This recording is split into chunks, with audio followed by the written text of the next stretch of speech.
vlog, donc cette semaine, Mathieu, notre vidéographe, s'est fait une tendinite dans le bras, il peut pas venir filmer, il peut pas éditer, il peut pas travailler, il est en arrêt de travail, donc c'est moi qui prends la caméra. Fait que cette semaine, je vous montre un workout de chest et d'épaule et je vous montre comment bâtir votre propre plan alimentaire optimalement. Donc présentement, pré-entraînement, ce que j'ai pris, c'est un café noir cold brew avec de la citrulline malade, donc un peu de café, 3 à 6 grammes de citrulline malade. Présentement, j'ai pris 3, je mets 3 grammes aussi intra-workout. Après ça, intra-workout, je vais avoir des BCA, des AA, un petit peu de vitamine et des carbs. Donc, et aussi les carbs puis les acides aminés, c'est toujours plus tu vas avoir de carbs, moins tu vas avoir d'acides aminés et vice versa. Donc, quelqu'un qui est vraiment low carbs, il met de prendre plus d'acides aminés intra-workout pour augmenter la récupération, diminuer le catabolisme et tout ça. Puis quand tu montes un petit peu plus tes carbs, tu peux baisser un peu les acides aminés. Donc, je vais avoir 5 grammes de BCA, 5 grammes d'acides aminés complet, EAA. Et c'est ça que tantôt je vous montre mon post-workout.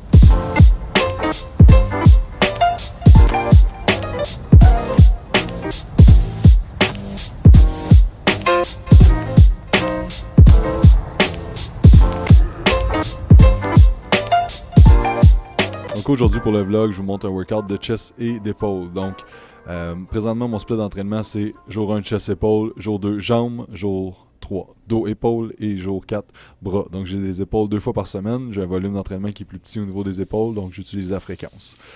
Donc premier exercice, on va commencer avec un high cable crossover.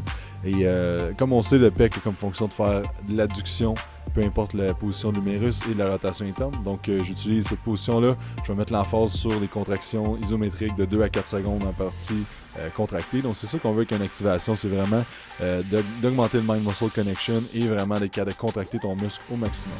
Donc aussi, à la fin, je fais une légère antéversion des épaules pour ramener l'origine à l'insertion. Donc d'aller porter le devant de l'épaule jusqu'au sternum si on veut. Et aussi j'ai choisi de faire les mains vers le bas. Cette position de l'humérus-là va permettre un recrutement de toutes les fibres musculaires, autant claviculaires que sternales. Donc autant le upper chest que tout le reste du chest. Donc on commence avec une activation, 2 à 3 séries comme ça. Ensuite de ça, mon gros exercice que je veux progresser, ça va être le Incline Barbell Bench Press. Donc première affaire, ce que je vais faire, c'est de regarder mon amplitude active de la journée. Donc ce workout-là, c'est vraiment plus métabolique. Donc ce que je veux, c'est faire beaucoup de pompes. Puis dans le fond, c'est que je vais garder vraiment une amplitude qui est active, que je peux contracter mes muscles au maximum et pas perdre la tension au niveau du chest. Donc c'est sûr qu'il y a des phases d'entraînement où je veux augmenter la force. Je vais faire des amplitudes de mouvement qui sont plus complètes, mais là je vais faire une amplitude qui est partielle, mais que je peux vraiment garder la contraction maximale au niveau du pec.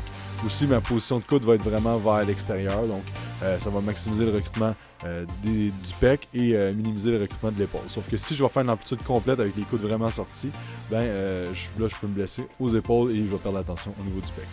C'est ça, fait que je vais regarder mon amplitude active et je vais activer aussi tout ce qui est muscle, rétracteur de la scapula, puis les lats aussi. Donc je vais faire des pauses isométriques en contraction, fait qu'en bas complètement, je vais aller contracter mon dos le plus fort que je peux pour augmenter l'activation de ces muscles-là, puis ensuite de ça, je vais faire un peu mon mouvement, puis je vais aller contracter mon pec. Donc je vais juste faire le mouvement et mettre de la tension musculaire où ce que je veux qu'il y en ait. Donc en dessous de ça, j'ai fait une série de 10, une série de 8, une série de 8 et une série de 6. Je vais monter tranquillement mon poids. Et ma dernière série de 6, j'ai été un petit peu plus rapide au niveau de la pose isométrique en bas et au niveau de l'excentrique aussi. Mon but c'était juste de monter à 2 plaques, puis ensuite de ça, la semaine prochaine, je vais essayer de le maîtriser un petit peu plus avec une pause isométrique comme j'ai fait pour les autres séries. Donc je prends une seconde de pause dans ma partie plus bas au niveau de mon amplitude active, je contracte, puis là, j'explose à partir de ce moment-là, puis j'essaie de ne pas perdre l'attention dans le haut du mouvement. Fait que ça, c'était ma partie plus surcharge progressive de mon workout, plus stress mécanique, donc de mettre de la surcharge. Ensuite de ça, je tombe dans ma partie plus métabolique. Donc ce que je veux, c'est de faire de la pompe au maximum. Donc j'ai choisi la technique des triceps pré-post-fatigue. Donc ce que je vais faire, c'est un exercice un exercice d'isolation qui va aller vraiment isoler le plus possible un groupe musculaire. Ensuite de ça, je vais faire un exercice multijoint. Et ensuite de ça, je vais finir avec un exercice isolation. Fait que j'ai commencé avec une variation de cable crossover. Si on regarde, les poulies sont un petit peu plus basses que mon épaule et je vais faire une légère flexion à la fin. Donc je vais monter un petit peu plus vers le haut. Donc ça va mettre l'emphase plus sur la partie claviculaire du pec, donc le upper chest. Donc ces fibres-là vont faire un peu plus de flexion. Donc c'est important d'incorporer des mouvements qui vont avoir un peu de flexion à la fin. Ensuite de ça, j'ai choisi un flat dumbbell press en prise pronation, avec les coudes vraiment larges et avec les bandes élastiques. Donc qu'est-ce que ça fait les bandes élastiques? C'est que habituellement un dumbbell press va être dur d'en bas jusqu'au milieu du workout, puis jusqu'au milieu du mouvement, puis à la fin, ça va être plus facile. Donc ce que ça permet, les bandes élastiques, c'est que dans le bas du mouvement jusqu'au milieu de ton dumbbell, c'est là qu'il y a de la tension maximale. Quand le dumbbell, la tension commence à diminuer, ben les bandes élastiques embarquent et là, ta tension est maximale jusqu'au top. Donc ce que ça fait, c'est que tout le long du mouvement, ton muscle travaille au maximum et j'utilise un tempo qui est contrôlé pour vraiment contracter les fibres musculaires au maximum pour créer plus de stress métabolique possible, amener plus de pompe possible au niveau musculaire. Et dernier exercice du tricep, j'ai choisi un flat dumbbell fly. Donc ça met l'emphase sur la portion plus étirée au niveau du grand pec. Donc comme on sait, les entraînements, quand tu mets les muscles dans une position plus étirée, ça va augmenter gros le dommage musculaire, ça va créer plus de synthèse de protéines, ça va stimuler les cellules satellites. Donc plein de bonnes choses pour l'hypertrophie. Donc j'aime ça finir, si je fais un tricep ou juste un entraînement d'hypertrophie normale, finir toujours avec un exercice qui travaille plus dans la partie étirée. Et à la fin, j'ai mis vraiment l'emphase sur la partie étirée. Donc pour le tricep, j'ai fait 5 séries. Donc on focus vraiment sur le volume, donc aller chercher vraiment beaucoup de volume le plus possible. Et ensuite de ça, on a tombé sur les épaules. Donc les épaules, j'ai commencé avec un exercice de deltoïde postérieur que j'appelle le high cable back delt row.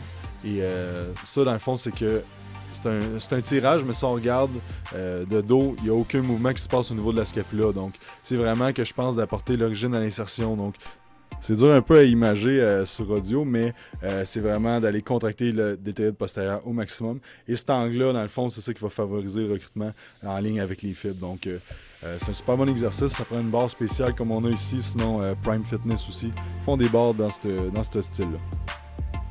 Ensuite de ça, on est tombé sur un superset de deltoïde médial, donc le supine 45 degrés low cable lateral raise. Donc j'utilise des coffres, des trucs au poignet parce que premièrement j'ai plus de range of motion dans le bas du mouvement et deuxièmement c'est que ma main va pas fatiguer et je vais utiliser vraiment juste mon deltoïde médial pour faire le mouvement.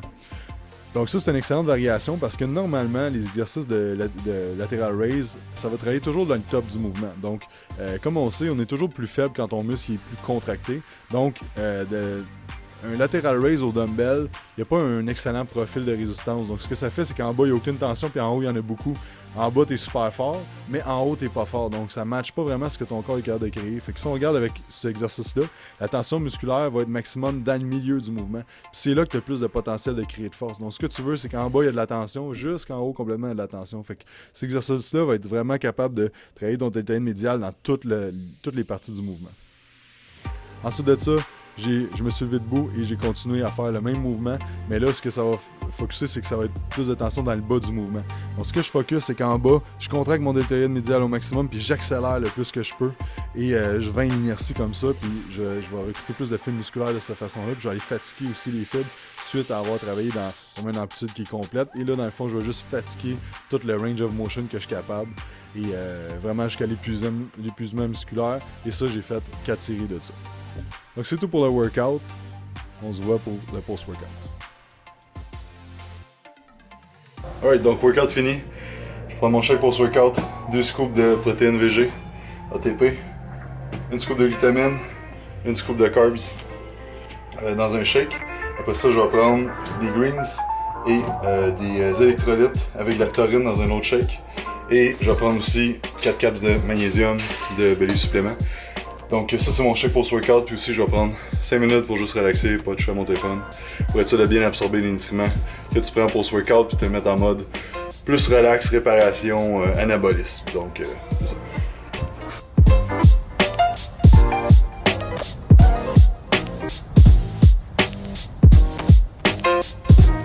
Donc le premier shake c'est surtout pour favoriser la récupération, fait que mettre tout en place pour tomber en mode récupération musculaire, bâtir du muscle, donc de la protéine, des glucides, refaire les réserves de glycogène, être anticatabolique aussi, glutamine, même chose récupérée. Puis mon deuxième shake, lui, c'est vraiment pour désacidifier, rendre le corps plus alcalin, remettre des bons minéraux, puis mettre tout ça en mode récupération, donc calmer le système nerveux. Fait avec ce shake-là, puis le magnésium, puis le 5 minutes de relaxation, c'est vraiment de mettre en mode récupération anabolique. Fait que tu sais, quand tu t'entraînes, tu veux vraiment être en mode stress, puis aller, tu sais, créer du dommage musculaire, mais aussitôt que ton workout finit, faut que tu switches en mode récupération pour avoir le maximum de gain que tu veux, une hypertrophie ou peu importe c'est quoi, tu sais. Fait que une erreur que le monde font des fois, c'est qu'ils sont brûlés après le workout, ils prennent leur shake vite fait, puis ils prennent un café après ça, puis ils recraignent les hormones de stress. Fait que ce que tu veux, c'est d'être plus relax possible après ton entraînement.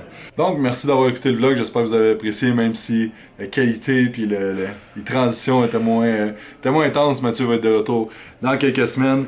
Et je vais vous dire merci d'écouter le vlog, c'est super apprécié. Si vous aimez ça, n'oubliez pas de faire un like, soit sur YouTube ou sur Facebook, ou que vous l'écoutiez. Et n'oubliez pas d'aller voir les podcasts Quantum aussi sur Spotify, iTunes, toutes les places où il y a des podcasts. Et suivez-nous sur Instagram, YouTube, Facebook. Quantum Training sur ça, passez une bonne semaine et on se parle la semaine prochaine.